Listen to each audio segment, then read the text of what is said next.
As a বাবা মা ছুটির দিন মানেই হচ্ছে বাচ্চাদের জন্য একটু আনন্দের ব্যবস্থা করা, একটু রিফ্রেশমেন্টের ব্যবস্থা করা, একটু ঘোরাঘুরির ব্যবস্থা করা। কারণ পুরো সপ্তাহ জুড়ে বাবা মায়েদের কাজ, ব্যস্ততা আর বাচ্চাদের জন্য পড়ে থাকে শুধু টিভি দেখা, খেলা, নিজে নিজে ঘরের মধ্যে একাই বন্দি থাকা। যার জন্য তারা পুরো সপ্তাহই অপেক্ষা করে থাকে কবে ছুটির দিন আসবে, বাবা মায়েরা একটু ঘুরতে নিয়ে যাবে। আর রিফ্রেশমেন্ট তো শুধু বাচ্চাদেরকে দিলে হবে না, বাবা মায়েরও রিফ্রেশমেন্টের দরকার আছে।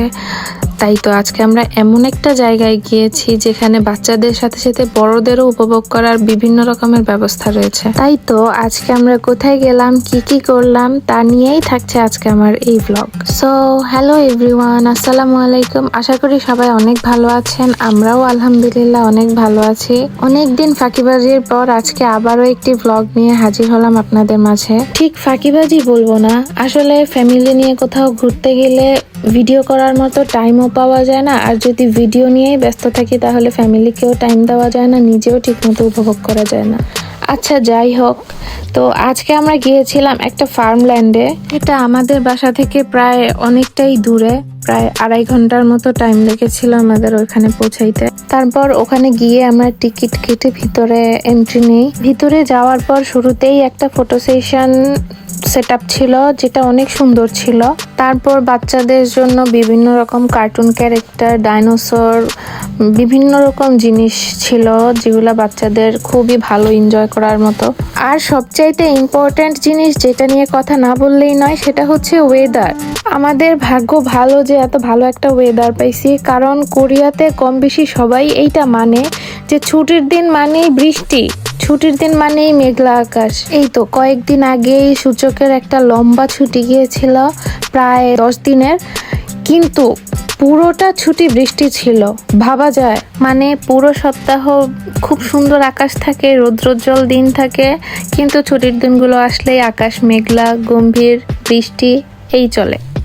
আচ্ছা যাই হোক, ভিডিওর কথা বলি। তারপর আমরা ফার্মে যাই। ফার্মে যাওয়ার পরে ওখানে মানে যেই সব প্রাণীগুলো মানুষ খায়, খাওয়ার যোগ্য ওই সব প্রাণীগুলো দেখতে পাই। কিন্তু কয়েকটা প্রাণীও ছিল, যেমন ঘোড়া, গাধা, তারপরে মানে এই জাতীয় আরও কিছু শান্ত প্রাণী। এগুলো তো খাওয়া যায় না, কিন্তু ফার্মের মধ্যে ওগুলাও ছিল, যার কারণে জিনিসটা প্রায় ফার্ম কম চিড়িয়াখানার মতো বেশি লাগছিল।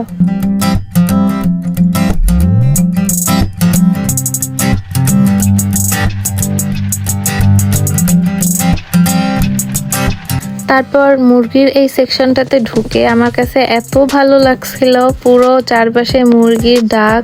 বাংলাদেশে গ্রামের বাড়িগুলোতে যেরকম মুরগির ডাক খুব শোনা যায়, এখানেও তেমনই লাগতেছিল।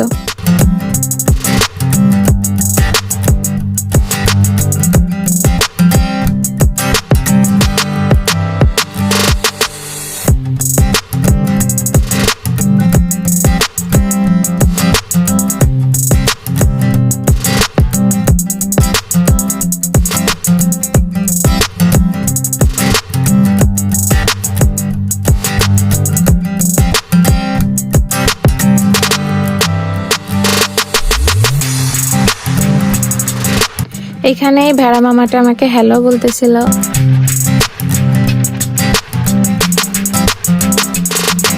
হ্যালো।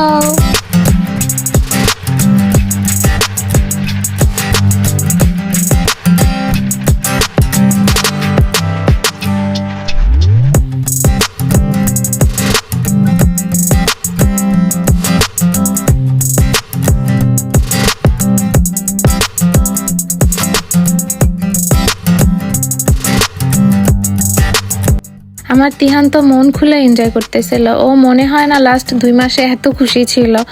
ও সবগুলাকে খাবার খাওয়াইছে, ভেড়া, ছাগল, হাঁস, মুরগি। একটু ভয় নাই, পারে না ওগুলার মুখে হাত ঢুকায় দেয়।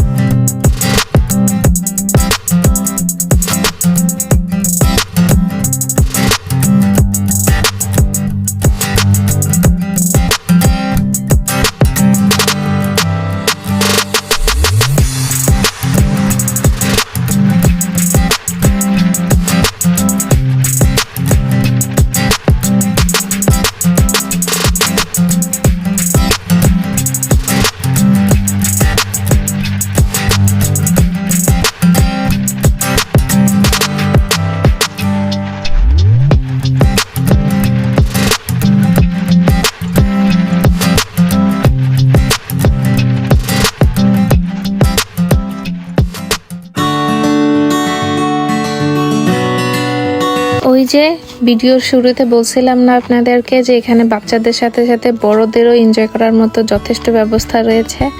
তারপর ফার্মের শেষে শুরু হয় মানে ফুলের রাজ্য। প্রায় কয়েক ধরনের ফুল ছিল, এক একটা ফুলের ক্ষেত মনে হচ্ছে কয়েক একর জায়গা নিয়ে।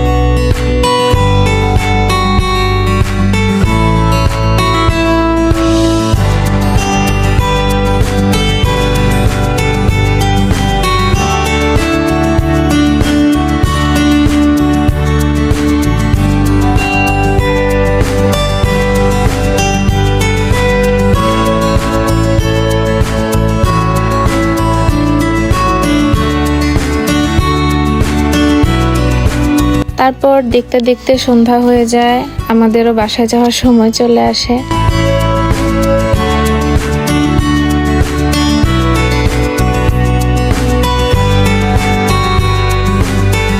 এখানে ফার্ম থেকে বের হওয়ার সময় কয়েকটা কুকুর দেখতে পাই। এখন কথা হচ্ছে কোরিয়ানরা কুকুর খায় কিনা আমাকে একটু জানাবেন তো।